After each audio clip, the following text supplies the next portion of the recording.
from the local area, the 252 area, with people you probably know, you may know, or maybe somebody that was amazing in the past. And with that being said, I got a legend in here. He's not just a legend at Tarboro High when he, getting guys off the field when they're hurt. Because he can just pop out the sky and boom, he right there. And they call him none other than my main man, Mr. Billy Boddie. Billy, how you doing today, champ? Doing fine. Man, with that being said, Billy, you be moving. Now, I have found out another story. There's people that come to me and tell me things that I didn't know, which I need to start keeping some research, doing my research. And the fact that one of the things that I found out was like you was great at track. But I was just seeing you myself being in the booth, being a PA announcer or whatever at Tarboro High with my main man Butch. And I was like, man, Billy be moving. Everything they'll say is, you must have seen Billy back in 82. He said, because Billy was doing a lot of moving back then. So I want to hear these stories and like hear these guys that you ran with and, stuff that you were saying off air was kind of cool to me, but the world needs to hear your story.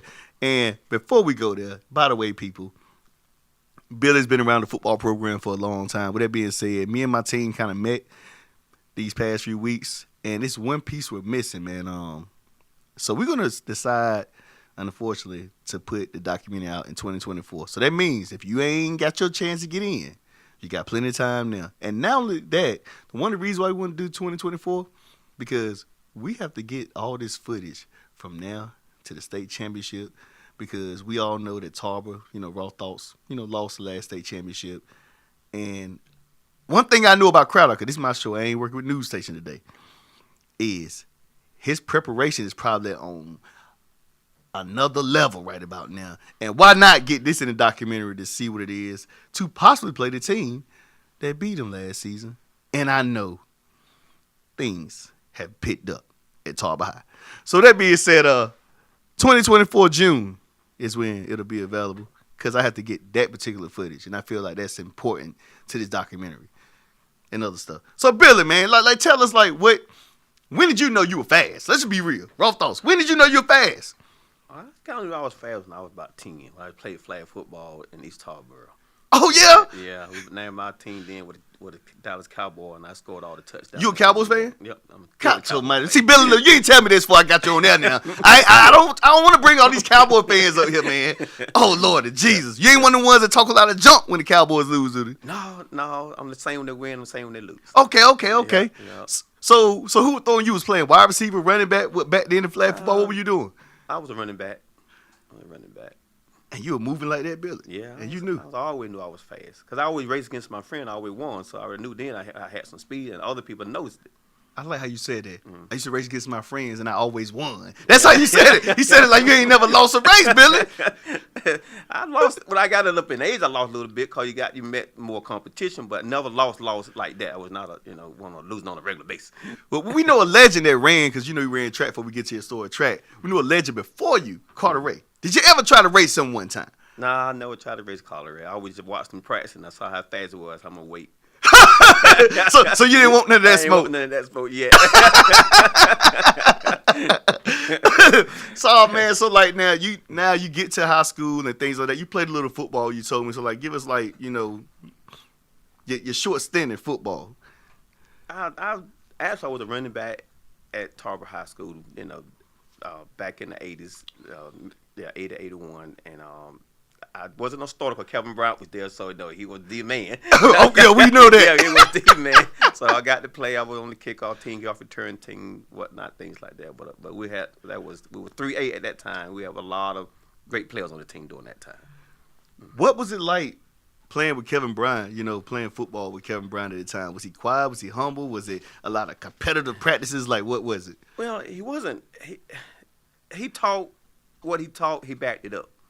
Whew. So we knew if he ever got 1 or 2 steps in front of you, it was over. So we knew that. So we could almost see the touchdown. So he was not a guy. He was a nice guy. He still is. But if he ever got 1 or 2 steps in front of you from that backfield, it was gone. It was over. So raw thoughts here. Now Tarboro has won a lot of state championships recently, and that team that you just named with Kevin Bryant, did you see state championship written over it, or what was the missing thing, or maybe it was something that was missing? You could probably like tell me. Well, at the time, because that's the year we went undefeated, and then we lost in the first round against Farmers. Who? First round. First round. Went undefeated, lost first round. First round shocked everybody. That shocked everybody. Kevin Bryant scored a 98-yard touchdown on the first play of the game, and after that, everything just changed. So you think it was more like they re-strategized the coach for Farmers Central? I think so. I think that's what happened. They knew we had outstanding players. Knew we had great players, but I don't know. They spread the linebackers out, but they had some twin linebackers at the time, and they were just like running past a brick wall. so that changed everything. After that big long run, like I said, my hats off to KB, but after that, they just shut us down. So like during that time, like with you guys playing football during that time frame, was it big for you guys like to run track back then? Because I don't know how it is now. I know some players still run track, a lot of track, but then there's some that don't. Yeah. But back then, how important was like track? Well, it was important. The coaches kind of pushed us to run track if we're gonna play football. They do that some now too, but still we pretty much had to run track. So, cause most of our guys, like I said, all our backfield guys were fast anyway. Right. So we wanted to run track. So we just want to do something year round. So yeah, that just kind of kept us in shape, and it actually paid off for us in track. So now tell us about this good track stuff that happened at Tarboro High. You had to, kind of tell some of the teammates you had. KB, George Frank, Nelson Robinson. Oh, George Frank. You talking about Lynn Frank? Yeah. Gorgeous George. Yeah. Cotto mighty know, boy. Cotto. I ain't know George was with you. He ran the 400. He ran the mile relay with us. And like I said, Nelson Robinson and Carlton Bell, I think that's what his name was. And but Carlton Bell, that was cousin. That were the team. Now that team we went undefeated that year in track. Then losing our track meet. Did any of y'all have I know during practice, was it some competition during practice, like who would beat who or whatever? That's how I ended up on the mile relay, because we got to talking on the sideline one time, and we were saying, well, I could beat you. I probably could beat you in the 400, and then I end up running the 400 and beating the guy that ran the 400. And that's how I got put on the mile relay. Just doing it for fun. When Coach Britt saw that, he said, "Wow, okay." And that's how I ended up on the mile relay, because I beat the guy that was running the mile relay. So did you ever run against one-on-one against Kevin Bryant? Frog, that's Sean Drone's dad. If anybody don't know, Mr. Pastor Kenneth Drone. How was it like running against? I know Kevin was telling me a lot of stories, like how fast he was. Yeah, I pretty much, he would beat me by almost probably a second. I pushed him. So he would always let me really he'll get in lane 2 and I get in lane 3. So that way he know if he catch me, then he know he pretty much got the first place. So yeah, we sort of pushed each other. So I knew about where I would see him out of the corner of my eye every time, and it was about that way every time. But we would probably win. He would beat me probably less than a second. Man, I got to get this out of the way real quick, because it's Rawmind Sports. Now, we were just talking about Gorgeous George. Now, you got to tell me about Gorgeous George. I hear all these stories about Gorgeous George Frank, my cousin. What was he like? Was he smooth as an operator like Sade back in the day, or what? Yeah, George got into other teams' head. Oh, I can see that. And he would beat you. I seen time he literally walked past the guy one time in a relay and literally stopped and waited for the guy. I couldn't believe that. He literally stopped and waited for the guy and ran beside him and talked to him. And got down to about the last 100 yards and just took off from him. I mean, he was that kind of guy. Whoa. He was that kind of guy, man. That team was awesome back then. That track team, because we're like brothers, and everybody knew everybody. We stayed pretty much in the same neighborhood. So, but he was definitely a key athlete. So now tell me about the story. You say you went undefeated, man. Was these track meets easy for y'all or what? I just want to know. Cause you say you went undefeated. Well, was it a dominant undefeated or just like we just got by? It was a dominant undefeated. It was where we sometimes would run against team, man, and we didn't even take off our sweatpants. Come on now. Yeah, on our gold sweatpants, our gold sweat top. We literally ran against them in our sweatpants and beat them. Man, whoa. You talk about now that's straight up. I don't want to say disrespect, but it's like, hey, look, we not even worried about y'all. So how many of y'all made it to states? Like, how far did you guys go? that we went team? to the state that year with that team. We actually won the conference, sectional, regional, and state that year.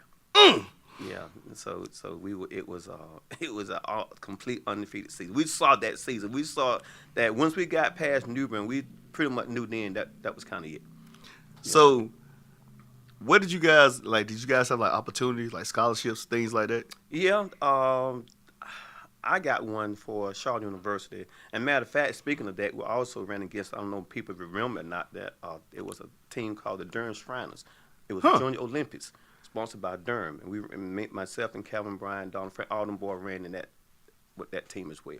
Most people don't even realize that. Did y'all beat them? Well, we ran against, we had other people on our team from Richmond County, and it was all local. It was the best. So basically, they put y'all together. Yeah, you had to be handpicked to be a part of that program. Oh, that's big. Yeah, you had to be handpicked. To be handpicked? Yeah, that's big. That's big. That's Billy. Shit. Yeah. So now back to the scholarship part. Like, did anybody have any? You said you said something about you had one for Shaw. I had one at Shaw. I didn't stay long, but I had one at Shaw. I think some of the other guy, of course, Calvin got one at Carolina. Yeah. And I forget where the other one. And I think Carlton went. Forgot what school he went to, but yeah, we all had offers though. There's no doubt about that. We all had God, offers. boy. Yeah. So what made you not want to short stint at Shaw? I'm sorry. Well, I didn't. I think at the time, I basically just got homesick. Oh man. Yeah.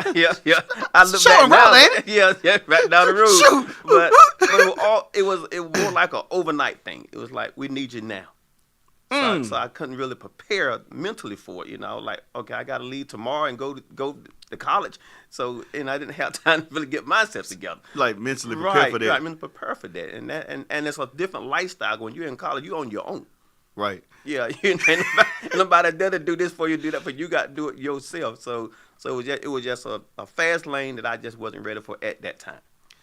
So did you ever get a chance to like run against some of the guys at Shaw before you decided? Yeah, the thing that shocked me with that is that when I got there, they already knew who I were. Like, oh, you Billy, huh? You Boddie, and I'm like, yeah. I'm like, what that's supposed to mean? So we ran. Matter of fact, forget the guy's name, but he was there. He ran for the Washington Paralympic at the time, and he was kind of a little intimidated when he saw me. And I saw that because in college you practice a lot of time. You practice on your own, right? So when I went to track practice, I'm looking around like, well, these guys I ran against in high school, and these guys I beat. So so it was easy. Like you felt like it was gonna be smooth. Yeah, smooth cooking. So they knew I was coming and everything. I'm like, well, who told them all of this? Yeah. So you think with that, them guys pretty much had a target on you anyway. You didn't beat them because you were undefeated. You didn't even pull up your sweatpants sometimes. So I mean, I know when they saw you, like, oh, we got him, but this is gonna be personal. We in college now, buddy. You know. Yeah. That's basically how it was, honestly. Man. So how was that like seeing Kevin go to Carolina? Did you I'm pretty sure you followed him or whatever. Like, was that more of a thing that you did more since you had some free time? So what did you do when you decided? Well, we were actually interviewed by a reporter that went to Carolina at that time at a track meet. And she heard about Tarboro track team, so she was there, and she happened to be a girl from Tarboro interviewing Tarboro people. So actually her name was Rochelle Riley. She's big time now. She's a big time reporter. Oh man. Yeah, and she interviewed us and everything, and but I was happy for Kid because I was a Carolina fan anyway. Right. So I was very happy for him. So, but yeah, that was I was happy for all of them. Man. So now we could talk about the part about Tarboro High, football and you being a trainer, how fast you were, a first responder trainer. Mm-hmm. What made you decide to do that? Well, I always like helping people. Even when I was a volunteer firefighter, I just been in that business for 30-something years, and I just always like helping people. So I just volunteered to do it at first, because after I didn't have nobody. So I said, well, I'll help out. And the help out went to helping out. So that helping out, that lasted, that 1 week ended up lasting years, 10, 15 year. So I started out volunteering, but just because I just like helping people. And it was part of my training, because I was always trained in first aid. So that was able to take that to the program. Man. So that helped me a lot. Now each year I have to go to school to get recertified for it. I mean, I know you pretty much like that then, because you have to be there all the time. You Yeah, have to be there at practice and I got stuff to be too? in practice and everything. Yeah, by So law. you always on. I'm always at school. Whoa. Yeah. No breaks until you go to sleep till school over, I guess. Because I do sports year round. Because you got football. After that, you got basketball and you got baseball. You got track. So I have to be there for all those sports. Man, it's a lot of weight on your shoulders. You built for that pressure. I see. I know, right? but it keeps you on your toes. Now, no doubt about that. It keeps you busy. So since you've been around that long, and since the 80s, like some teams that probably win state championships. We know about a lot of teams that won state championships. I mean, what teams you thought that you saw like, man, this was state championship year that didn't like make it at Tarboro High? Well, I really thought the team that J5 and my son that was on and that team, I really thought that team. Now, I remember Carl Joyner making a comment when they was at the middle school. I never forget it to this day. He said, that team, they're going to the state championship. I totally ignored him. But little did I know he was telling the truth. Because that team went to the state championship. That when they came up there from the middle school to Tarboro High, that team actually got back together. Because someone got moved up to varsity before some of the other kids did. Right. And those guys actually went to the state championship. I mean, you saw, because they played together so well. Everybody knew what each other was capable of doing. Yeah. So I kind of wish they had won it, because they're the team that got there and started the domino effect of how everything was falling in place. Yeah. So for me, since you saw that and everything started falling in place, like, are you surprised at this dynasty here in Tarboro? Like, it's just like this, or I know a lot of people always say like Tarboro started just winning a lot of championships, but I know you'll probably say even back in the 80s, like teams were really good. That's why I want to expose on this show. Yeah. Like, let them know there's always some talent in Tarboro. Yeah. There may not have been a state championship team that went to the state. Tarboro High football team been a great football team for years. Way back when Jarvis Pettaway and all them boys playing, they were good then. Them boys like hitting a brick wall way back then. But yeah, that ain't nothing. Just started, just got more popular in the last 10 years. But them boys, Tarboro High, have had a great football team, man, for years. Do you think when they won the state championship in '84, did you see them winning multiple right after that? I saw the potential there. I really did. I saw that talent there. And then when Todd Gurley got there, I mean, you could just see even more talent there. Yeah. So it just, something about Tarboro just attract people. Because people come here to play football for Tarboro High as well. Right. They literally move here. Right, I agree. Because people want to win. Right. People want to win. But yeah, Tarboro High football program, man, has been outstanding for the last 15, 20 years. And it really has, Do you see this going on for the next 7, 8, 9 years? Yeah, based on what I seen on the JV level and at the middle school level and at the rec level. Whew. Because I just coach football at the rec. I just coach some of these guys not playing in the state championship. But yeah, what I'm seeing now, man, the talent I see, it's just more and more talent coming up. State championship, I don't know every year, but as far as winning, that's gonna be there for a long time. Yeah, I can see that, and I be telling people a lot, even when I cover other teams across the country, across North Carolina at the moment. I sit there and tell people all the time, like, see, in Tarboro, everybody runs the same system for recreation on up. A lot of these schools in the Raleigh area, Charlotte area, wherever that's at, they have recreations that run one offense. You may have the middle school run another offense. You have another offense. So, like, now you're trying to focus and, like, hone in on to the offense in high school, because that's the offense that's going to bring state championships. That's a key. That's the key. When you putting it in people, when you putting in kid head at 7, 8, 9, 10 years old, this is the offense you run, crisscross, straight. Right. You hear that all the time. Right. For 5, 6, 7 years, they're gonna know what you're talking about when you get to Tarboro High. Right. And you can see it too, that these kids are not lost. Right. I agree. They're not lost. And then Tarboro High run, now that offense at Tarboro High run is kind of complex. Right. You just can't just walk out there and just say, I'm just gonna run. You're just gonna be here. Well, I'm gonna stack the box up and say, I'm gonna stop it. Stop it. Yeah. But yeah, that rep program is a key to our program. Fred, I'll tell you that right now today. That helps a whole lot. And I think I agree with that, because like even running the T, like people understand like, it's easy. I could just stop it, blah blah.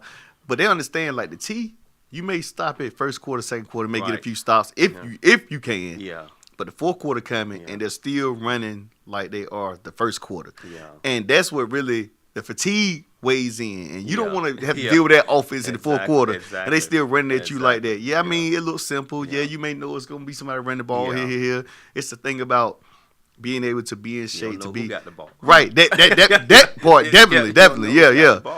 Because you look at Tarboro offense, man. How many teams have you ever watched in high school? Quarterback turn his whole back to the line to defense. I agree. Who does that? No, nobody. Nobody. Most of the time they watching, looking. Right. You know. That. You got to have that quarterback. Got to be protected when you do something like that. Right. That's why most people don't want to run that offense because it's tough. Right. It is tough, and then too, it's all about trust too. Right. Because like you said, if your quarterback turns his back, that means he has to trust his offensive line to block and make sure he don't get hit. Because teams nowadays, teams, of course, we know run spread. They run some type of shotgun. Most teams are passing. And a quarterback always have like a blind spot because you never know you get hit. Sometimes you could throw the ball and still get hit and get a little tap. Right. And you still may feel it in the ribs and stuff like that. So for you to even turn your whole back to a line, I haven't seen it yet. Yeah, right. I agree. I haven't seen nobody do it but Tarboro High, and we do it very well. So what do you think teams do like when they see like we got to play Tarboro? Like what comes to their mind? Do you think they frantic, they get mad, or they just feel like, oh, that's just something simple they can stop? No, I think Tarboro High football team unintentionally intimidate people. Yeah, I think when you're playing against a team that I don't care who you are. When you play a team that been to the state championship that many times, they're not coming out there just to lay down. Well, you beat them or not, they coming to play football. Right. So you got to be on top, really on your A game. Because they coming out there. Because when people, in all due respect, when people do beat us, it's like they just won a state championship to them. Yeah. Yeah. Right. Pretty much, yeah. Right, I mean, it could be just regular season, which is season. It's been a while since they lost a regular season game, but still, I know what you're saying. Like lost to what with a team excuse me, Hertford County last year. Yeah, that was like a bloodbath. Where it was back and forth game. I forgot about that, but that was like the last regular. 2A, but still though, they were just like they said, oh yeah, we beat state champs. Right. I agree. And they said the same thing. They didn't get to the state championship, but they did beat them. Right. And that was like the last before Hervey County. It was a long time before they lost a regular season game. Exactly. So it's been dominant. So do you think when I say this, I want to make sure. Man, I'm trying to make sure if I got it right. So raw thoughts. It just hit because like the scoring ability, like for Tarboro to still be in this same format, 3A, 2A, 4A. Can Tarboro compete at any level, no matter the enrollment at the college, at the school? Well, I think they could probably beat some 3A schools, no problem, no doubt about that, because we have. And we have beat Jade Road before in scrimmage game, but I wouldn't want to play. I wouldn't want to play those guys because those guys like that got people who don't go but one way. They 4A. I forgot. Yeah, it's bigger. That does make a big difference. Fatigue purpose, right? Yeah, you're right. I forgot about that. As far as I think there's a lot of teams that's no doubt about it. We've beaten teams right at 2A's and 3A with no problem. But yeah, I wouldn't want to go start playing 4A school. It's called we winning. Right. Because that don't work too good. I know now they just officially gave approval for a 7A class. I don't know if North Carolina gonna get a 7A class. I don't know how big schools are, but it's say it again. 2 years. 2 years. So do you think Tarboro move up? They'll stay where they at or what? Because now you added 7A. From what I was told, speaking with the coaches, we'll probably stay the same as far as football is concerned. We'll be 1A, but from my understanding, basketball and other sports be playing 2A schools. I don't know. So that because they don't have a lot of 1A schools, and based on our side, they don't have a lot of 1A schools in our division.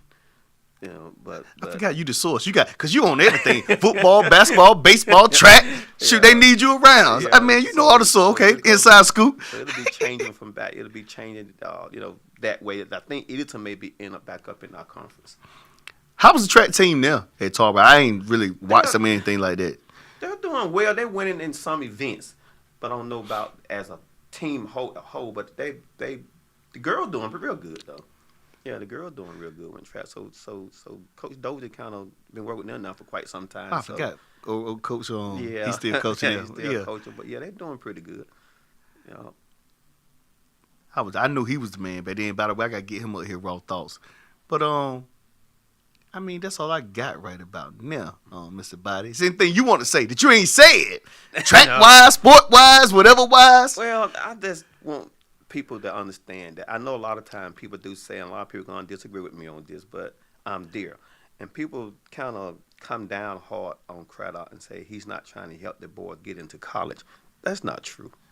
That's not true. He helped those who helped themselves. I can't get you into this school if this grade is here. Right. But I don't mean I can't get you anywhere. Right. But you got to put in the work and the grade so I can get you into those other schools that you want to go to. Just call you running a touchdown every night at Tarboro High don't mean you're going to run that at Alabama. Right. Different beat, right, different boys. Beat. Yeah, even some of those guys, I remember Sean Drone even said when he went to Carolina, they were like, Sean Drone who? Because he was there against everybody from around the country. Right. So, yeah, you were running touchdown in Tarboro, but those guys were running touchdown for 4, 5, 8 schools, 6, 7, 8 schools. Right. So now you're competing against them. Right, so for people like him and Todd to come out from a 1A, 2A school to advance like that, that says how talented you are. That's why it's how much talent Tarboro really has. But for getting the kids into college, you'd be surprised how many I've actually take scouts to see Crowder on a regular basis. Trust me, I do. So Thoughts to get some good stuff. Glad I did. Ask him what is anything he need to say. I didn't think of that myself. So I'm glad we getting the good stuff here, people. So a lot of people might say, well, that blah blah this and that, but I know for a fact that I even seen retired school teachers try to help athletes get their grades up so they can go to different schools. I know these things, But yeah, there's been plenty of scouts. ECU one of them regular at Tarboro High now. But I seen them come there to say, we're here to see something sets up, but then other things stop it. So what are we doing now? I mean, I guess in place to help the kids' grades. Like you said, you can't really put all that on crowd out. Yeah. You got some programs out there now where kids can get out of school help. They're doing tutoring and everything. So the opportunity is there now for a child to improve their grades. They even brought the score number down some now. Well, passing grade I think is 60. So you should be doing pretty well when you can pass at a 60. What advice would you give young athletes now before going to the next level? Well, actually, they want to get to the next level. Yeah, I mean, you got to put the work in. You got to put the time in. You got to get those grades up, because there is life out of sports. And that's something I don't think some of them understand, y'all. There's life out of sports. So you got to prepare for yourself because any one play can change your whole life. Right. So you need to be a parent who can instill in the kids that stay in school. Don't just come to school, learn. Prepare yourself for the next level, mentally and physically. But you can't just come there and practice for an hour and a half, then you're gonna make it to the next level. You got to practice some time on your own, on some Saturdays, on some Sundays. Right. So I'm gonna get some raw thoughts here since we were talking about this subject and it just hit me in the head. So do you think in this instance, because you were just talking about Coach Crowder and it's not really all on him, he's trying to help, but you got to help yourself. Yeah. Do you think parents really know that, or do parents not know, or it's something that they're missing? Because if they're trying to blame him for everything, you don't think they're. Well, I'm not gonna say they don't know. I ain't mean to interrupt. Yeah. Maybe they just don't know. Maybe they don't know, but sometimes as a parent nowadays too, you got to kind of. I like to see parents get a little bit more active with their child. Right. Don't just come to a game and watch him play football. Find out how he's doing in school. Right. I mean, it may not be an A student, but make sure he's doing enough that whether he decide I don't want to go to college to play football no more, Mom, but can I still get into college? Because the key is education, period. Right. I agree. Yeah, the key is education, but I think the parents need to, I would like to see more parents get more involved. And come out there to the school sometime maybe and talk to Coach Crowder and see what can you, if anything, do to help my child? Or what can I do to help you help my child? Because like I said, it all comes down, it's going to all come back to the child and the parent. Yeah, I agree, because they live raw thoughts. Right. They live with the parent, the parent feed them. Exactly. Clothe them. Exactly. Outside of sports, Exactly. So, I definitely get that. And I always wanted that, because I always see a lot of stuff, hear a lot of things, myself, so... I always trying to look at it from multiple angles, not just taking this side. Right. And I know some parents may know better and do know. Yeah. And those are the ones who really got their hands in their child's, career in their hands. And you have some that just don't. And may be mad because if this kid didn't do this in the classroom, then you'll look at it from a raw perspective like that's Crowder's fault, instead of the child or who helping or how to get help. And that's why I was asking you the question. Because we ain't got one of the coaches that even willing to help the players out the football practice. Well, we can't make you stay. You got to want to come. I know that for a fact. Coaches sit there out the practice and say, anybody need help with homework, see me after class. So what else can you do? They don't tell you he's not doing anything. There we go. We got the inside scoop here, baby. Like, look, Billy's right there in the trenches. Yeah, so he ain't telling no lies here. Right, so people don't know they ain't there every day. Yeah, he's right there. Coach is right there to help you. And they coach try to tell him out to every person. If you need to, if you guys got something to say as a teacher, you need to go by there and see her or see him because you need to see them. So he putting it in your hands. He put it in your hand. I help you, but you got to help yourself. Right. You got to help yourself. So yeah, I mean, like I said, it's not no one somebody's fault. It's just you as a parent got to put forth an effort. You as a student got to put forth an effort so the coach can put forth an effort to help you. Right. You think that like disturbs him, like knowing like if he is giving like his best? I mean, it's just a raw thought opinion, and people still thinking like it's him that's not getting the kid there. You think that he goes home like, man, I can't believe these people thinking this and thinking that or whatever. I think so. I think it bothered him to some extent because I know he know in his heart what he's trying to do. It ain't just about winning football game. He is truly trying to help these kids get into school. These scouts ain't coming there for nothing. I call a lot of these scouts there. So he's like I say, he just can't. He is the coach. Now on Friday night, he's a coach. Right. Period. Right. Friday night he's the coach. But Monday morning, trust me, I have not seen him turn. Me personally, like I said, I haven't seen him turn his back on the player. I've definitely seen him do everything. I've seen him do things to try to help a player get his grades up. I've seen him do it. But that child has to want to do it. Because can't do it so much. So it still goes back again to you as the student has to put forth an effort. So if you don't put in your work, well, I just can't go tell a teacher, well, give him an A. You got to get that 99 so you might get the extra point. But yeah, it just and that's what bothers me is that I know these kids, some of them I know for a fact, they're smart. They just don't have that push to get, they're smart on the field, they're smart off the field, they're smart in the classroom, but they're not putting it down.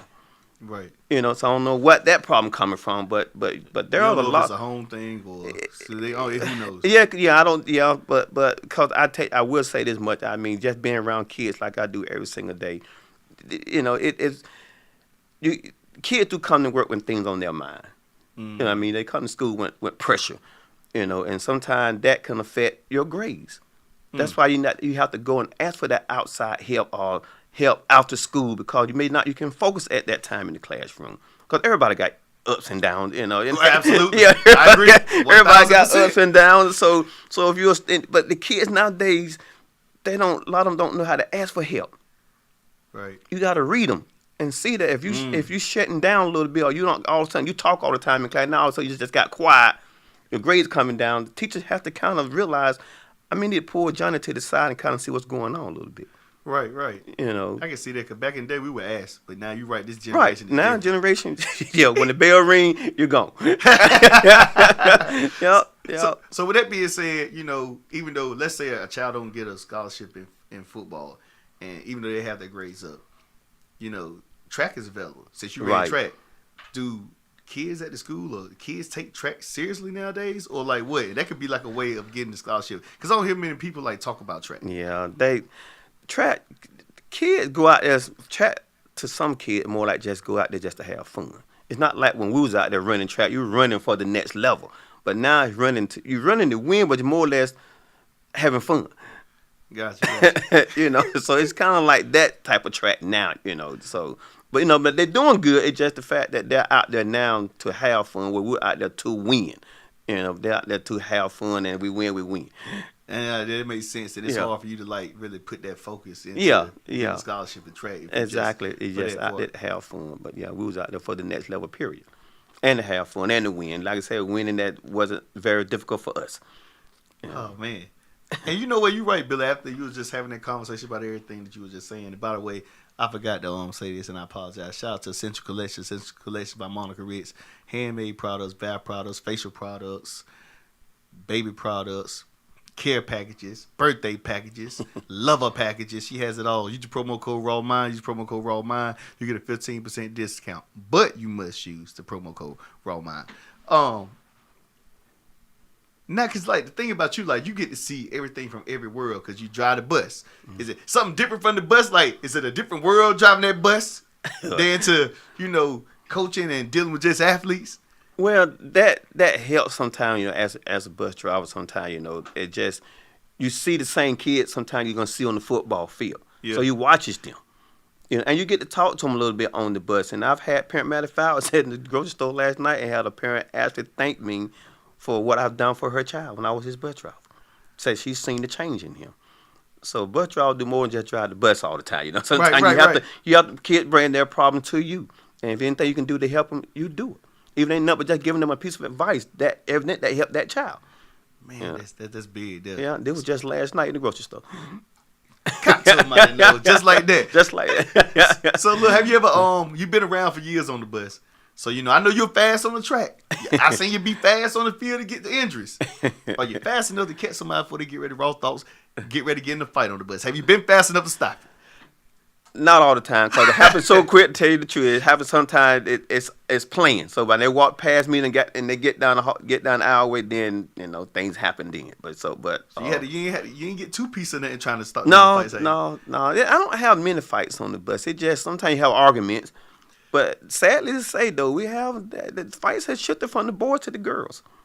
Whoa. Yeah. Shit. They have, what the girls fighting about? The boys.